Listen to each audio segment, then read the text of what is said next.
আমাদের দলীয় জোটের অন্য জামাতের পক্ষে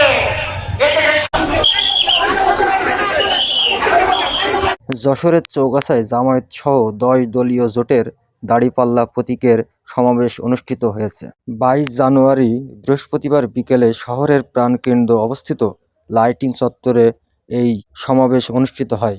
চৌগাছা জামায়াতের আমির মাওলানা গোলাম মোর্শেদের সভাপতিত্বে ডাক্তার মোহাম্মদ মুসলিম উদ্দিন ফরিদী বক্তব্য রাখেন। সমাবেশ শেষে শহরের প্রধান সড়কে দাঁড়িপাল্লা প্রতীকের সমর্থনে একটি মিছিল প্রদক্ষিণ করেন জামায়াত ইসলামী ও 10 দলীয় জোট।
দাঁড়িপাল্লা জয় হবে ইনশাআল্লাহ।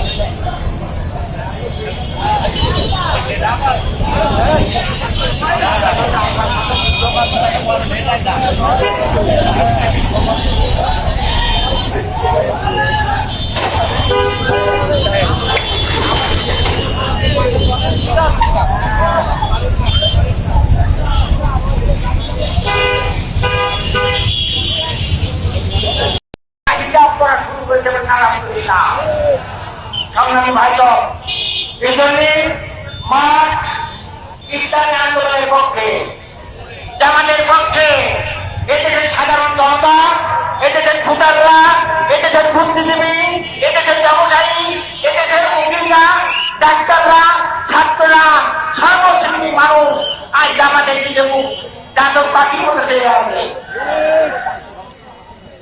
তারা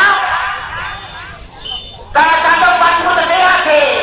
যদি ভোট দেওয়ার যখন সুযোগ আসবে, ইনশাআল্লাহ জামাতের পক্ষে, দাঁড়িপাল্লার পক্ষে, দলীয় ঐক্যদের পক্ষে যে যেখানে ব্যবসা আছে তাদেরকে ভোটে পাস করা হবে ইনশাআল্লাহ।